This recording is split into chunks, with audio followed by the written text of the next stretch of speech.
Hello viewers, আসসালামু আলাইকুম। দেশ ও দেশের বাইরে থেকে যারা আমার ভিডিওগুলো নিয়মিত দেখেন তাদেরকে আমার চ্যানেলের পক্ষ থেকে আন্তরিক অভিনন্দন ও শুভেচ্ছা। দর্শক, আমি আজকে আপনাদেরকে ওয়ালে কিভাবে প্লাস্টার করতে হয় সেই সম্পর্কে বিস্তারিত আলোচনা করব আপনাদের সাথে। তো দর্শক, ভিডিওটি না টেনে পুরো ভিডিওটি ধৈর্য সহকারে দেখতে থাকুন। তো ভিউয়ার্স, প্লাস্টার করার জন্য আমাদের কিছু ধাপ অনুসরণ করতে হবে। তো ধাপগুলো হলো surface preparation, mortar mixing, drop coat application and final application. তো ভিউয়ার্স, সারফেস প্রিপারেশন কীভাবে করতে হয় সে সম্পর্কে এখন বিস্তারিত আলোচনা করব। তো সারফেস প্রিপারেশন হচ্ছে কি, আমি যে ওয়ালের উপর প্লাস্টারটা করব সেই ওয়ালে কোনো ধরনের লুজ মেটেরিয়ালস থাকতে পারবে না, কোনো লুজ কংক্রিট থাকা যাবে না। ইভেন কোনো ধরনের যদি শ্যাওলা থাকে সেটা পরিষ্কার করতে হবে। আর ওয়ালটাকে প্লাস্টার আগে খুব ভালোভাবে ভিজাইতে হবে। আর আরেকটা হচ্ছে কি, আমাদের ব্রিকের যে কর্নার, ব্রিকের যে যে জায়গায় আমাদের জয়েন্ট পড়ে, কি জয়েন্ট, অ্যান্ড এরপর হচ্ছে গিয়ে আপনার কোনো আরসিসি কলাম বলেন, লিন্টেল বলেন, বিম বলেন, এই বিমের সাথে যে ব্রিকের যে জয়েন্ট থাকে সেই জয়েন্টে আমাদের ওয়্যার মেশ লাগাইতে হবে। না হলে দেখা যাচ্ছে যে কিছুদিন পর ওই আপনাদের লিন্টেল অথবা কলামের সাথে যে ব্রিক ওয়ালের যে জয়েন্ট, সেই জয়েন্টে এক ধরনের ক্র্যাক দেখা যাচ্ছে। তো দেখতে পাচ্ছেন যে স্ক্রিনে একটা ব্রিক ওয়ালের কর্নারে আমরা কীভাবে এই ওয়্যার মেশ লাগাইছি। ওয়্যার মেশটা উইথ নর্মালি 100 mm হয়। 100 mm আপনি কমও দিতে পারেন, সেক্ষেত্রে সেটা আপনার ইয়ার উপর। ওই যে দেখতে পাচ্ছেন যে এখানে আমাদের যে আরসিসি লিন্টেল আছে, লিন্টেলের সাথে ব্রিক ওয়ালের যে জয়েন্টটা, সেখানে আমাদের ওয়্যার মেশ লাগানোটা খুবই জরুরি। নাহলে দেখা যায় কিছুদিন পর প্লাস্টার এক ধরনের ক্র্যাক চলে আসবে।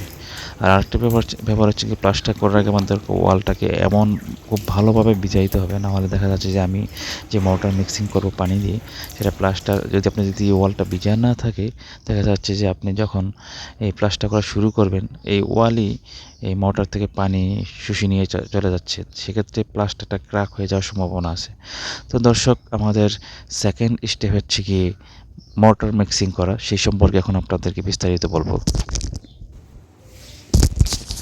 তো দর্শক, মর্টার মিক্সিং করার জন্য আমাদেরকে প্রথমেই যদি আমি ওয়ালে প্লাস্টার করি, সেক্ষেত্রে ইনসাইড ওয়ালে নর্মালি আমাদের 1:4 অনুপাতে মর্টার মিক্সিং করা লাগে, আউটসাইড ও এক সাইডই করা লাগে। তো নর্মালি লোকাল যে আমাদের বাসা বাড়ির কাজ হয়, সেখানে দেখা যাচ্ছে যে বাইরেরটা 1:4 করে আর ভিতরটা 1:5 করে। আমরা এখানে 1:4ই ইনসাইড আউটসাইড করতেছি। 1:4 মানে হচ্ছে কি 1 ব্যাগ সিমেন্ট হলে 4 ব্যাগ বালি। তো মোটরটাকে দেখতে পাচ্ছেন স্ক্রিনে ওরা কিভাবে মিক্সিং করলো, মানে একটা হিপের মতো করে ভালোভাবে মিক্সিং করার পর মাঝখানে একটা পুকুরের মতো করে সেই পুকুরে পানি দিয়ে দিচ্ছে। তো এই পানিটাকে এই সিমেন্টের বালির যে মশলাটা আছে, পাউডারটা, সেটা খেয়ে তারপর ওটা মিশ্রিত হবে। তো এখানে দেখতেই পাচ্ছেন যে কীভাবে মিশিয়ে পানি দিচ্ছি। তো নর্মালি আমাদের 1 ব্যাগ সিমেন্টে 18-18.5 লিটার পানি দেয়। তো এটা অ্যাকচুয়ালি ওটা আমাদের বইয়ের কথা, কিন্তু নর্মালি যারা মিস্ত্রি আছে তারা বুঝতে পারে যে আসলে আমাদের কতটুকু বালি লাগবে। আরেকটা ব্যাপার যে দর্শক, প্লাস্টার করার জন্য আমাদের 2 ধরনের মোটর ইউজ হয়। যদি আমার ওয়ালের সারফেসটা যদি অনেক বেশি ভিজা হয়, যদি আমরা অনেক বেশি ভিজাইতে পারি, সেক্ষেত্রে খুব লুজ ম্যাটেরিয়াল লাগে না, সেক্ষেত্রে আমাদের সেমি ড্রাই মোটর হলেই চলে। আর যদি দেখা যাচ্ছে যে আমার ওয়ালটা একটু শুকনো, কোনো বেশি দিন ভিজানো হয়নি, ভালোভাবে ভিজানো হয়নি, সেক্ষেত্রে আমাদের লুজ মোটর ইউজ করাই বেটার। তো দর্শক, স্ক্রিনে দেখতে পাচ্ছেন যে আমাদের অলরেডি প্লাস্টার শুরু করে দিয়েছে। তো এখন আমাদের থার্ড স্টেপ হচ্ছে গিয়ে রাফ প্লাস্টার কীভাবে মারতে হয়। তো রাফ প্লাস্টার কীভাবে মারে সেই সম্পর্কে এখন আপনাদের সাথে বিস্তারিত আলোচনা করব।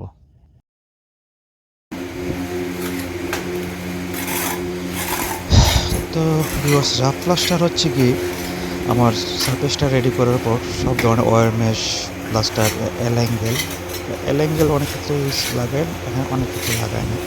তো আমরা এখানে লাগাইনি।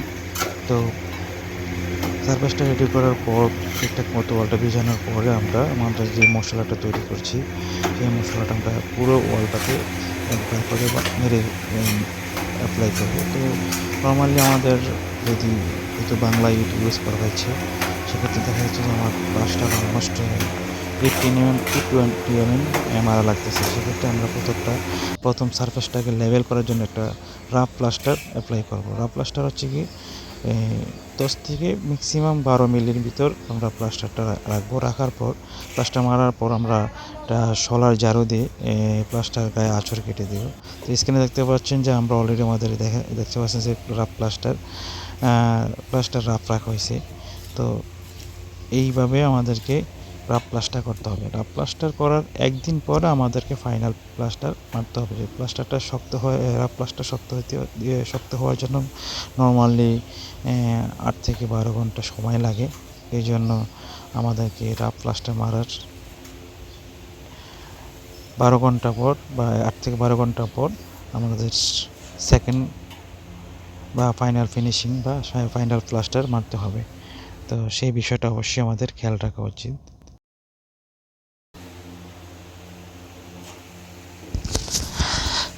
তো ভিউয়ার্স, ফাইনাল প্লাস্টার মারার আগে আমাদের যে রাফ প্লাস্টারটা 12 বা 24 ঘন্টা আগে যে রাফ প্লাস্টারটা মারা হয়েছে সেটাকে ভালোভাবে পানি দিয়ে ভিজাইতে হবে।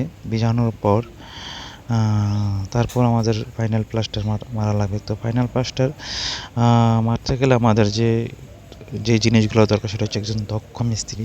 কারণ দক্ষ মিস্ত্রি যদি না হয় সেক্ষেত্রে দেখা যাচ্ছে যে প্লাস্টারের ফিনিশিংটা ঠিকঠাক মতো আসবে না, মানে ভালো দিতে পারবে না।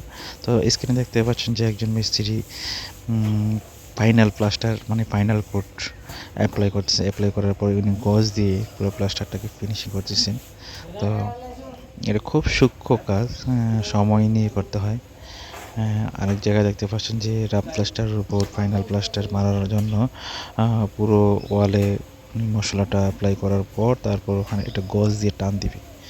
তো এই চিকে প্লাস্টার করার মোটামুটি নিয়ম। আরেকটা ব্যাপার হচ্ছে দর্শক, আমি সেটা বলতে ভুলে গেছি যে প্লাস্টার করার আগে অবশ্যই আমি যে রুমটাতে প্লাস্টার করব সেই রুমটাকে আমার রুমের সাথে ওয়ালের একটা রাইট অ্যাঙ্গেল করে নিতে হবে। সেক্ষেত্রে আপনার প্লাস্টারের থিকনেস হয়তো কম বেশি হলেও আপনার পুরো ওয়ালের সারফেসটা একই লেভেলে থাকবে এবং পরবর্তীতে যখন আপনার টাইলস লাগাবেন তখন টাইলস আর দেখা যাচ্ছে যে সাইডে এই টাইলসটা এক বরাবর থাকবে। পুরো টাইলসটা আপনি সাইড টাইলসের অ্যালাইনমেন্টটা আপনি ঠিক রাখতে পারবেন।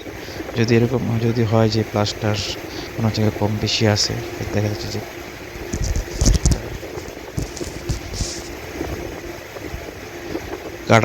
দেখা যাচ্ছে প্লাস্টারের কারণে টাইলস কাটা লাগতে পারে। তো দর্শক, স্ক্রিনে দেখতে পাচ্ছেন যে প্লাস্টার সারফেস করার পর প্লাস্টার ফিনিশিং করার পর ফোম দিয়ে প্লাস্টারের সারফেসটাকে পরিষ্কার করতেছে। তো ফোম দিয়ে ঘষার উদ্দেশ্য হচ্ছে কি প্লাস্টার সারফেসের ধরনের যদি কোনো ধরনের দেখা যাচ্ছে বালির কিছু কণা থাকে, কিছু ঝোড়া বালি থাকে, শুকনো বালি থাকে, তো এগুলো পড়ে যায়। তখন দেখা যাচ্ছে প্লাস্টার সারফেসটা একটু তেল হয়ে যায়, মানে খুব একটু ভালো একটা সারফেস চলে আসে। মানে আমাদের নিয়ম হচ্ছে কি ফোম দিয়ে পুরো প্লাস্টার সারফেসটাকে ঘষার পরে তারপর ফুল ঝাড়ু দিয়ে পুরো সারফেসটাকে পরিষ্কার করতে হবে। সেক্ষেত্রে যদি কোনো লুজ বালি থাকে প্লাস্টার সারফেসের উপর সেটা পড়ে যাবে। আর অবশ্যই প্লাস্টার করার সময় আমার টাইলসের স্কাটিংয়ের জন্য জায়গা বাদ রেখে প্লাস্টার করতে হবে। আর আরেকটা ব্যাপার হচ্ছে কি আমার প্লাস্টার করার আগে যে জিনিসগুলো খেয়াল রাখতে হবে সেটা হচ্ছে কি প্লাস্টারে কোনো ধরনের ইলেকট্রিক্যাল লাইন, স্যানিটারি লাইন সব কিছু ঠিকঠাক করার পরে আমাদেরকে প্লাস্টার শুরু করতে হবে। এটা আমার আগে বলা উচিত ছিল, আমি বলতে ভুলে গেছি, সরি এই জন্য। তো দর্শক, দেখতে পাচ্ছেন যে স্ক্রিনে একটা খুব ছোট্ট ওয়াল প্লাস্টার কমপ্লিট হয়ে গেছে, মানে দেখতে খুব সুন্দর লাগতেছে। এখন মিস্ত্রিরা শুধু স্কাটিংয়ের জায়গাটা ফাইনালাইজ করতেছে। তবে বয়সে ছোট হইলেও মিস্ত্রিগুলো খুব ভালো, ওদের হাত ভালো প্লাস্টারে। ওদের এলাকা হচ্ছে কি চাঁপাইনবাবগঞ্জ। আর বাংলাদেশের চাপাই মিস্ত্রিটা খুব ভালো প্লাস্টার করে, এটা পরীক্ষিত। তো দর্শক, আমি প্লাস্টার সম্পর্কে আপনাদেরকে আমি যতটুকু জানি তা আপনাদের সাথে আলোচনা করার চেষ্টা করেছি। জানি না কেমন পেরেছি। যদি কোনো কিছু মিসিং থাকে তাহলে আমাকে কমেন্টস করে জানাবেন বা কমেন্টস করে জিজ্ঞেস করতে পারেন যে এটা কেন বলেন নাই, ঠিক আছে, এটা হওয়া উচিত ছিল বা এটা কী হবে, আমি আপনাদের অ্যান্সার দেওয়ার চেষ্টা করব। আর আমার ভিডিওটি যদি ভালো লাগে অবশ্যই আমার চ্যানেলটি সাবস্ক্রাইব করবেন, আর লাইক কমেন্ট শেয়ার করে আমার চ্যানেলের পাশে থাকবেন। আর যারা নতুন সিভিল ইঞ্জিনিয়ার বা সাইট ইঞ্জিনিয়ার আছেন তাদের জন্য আজকে ভিডিওটি খুবই গুরুত্বপূর্ণ ছিল। তো আশা করি আপনারা কিছু না হলেও কিছু হলেও আপনি এই ভিডিও থেকে কিছুটা উপকার পাবেন। তো আজকে আর কথা না বাড়িয়ে এখানে বিদায়। দর্শক ভালো থাকবেন। টাটা, আসসালামু আলাইকুম।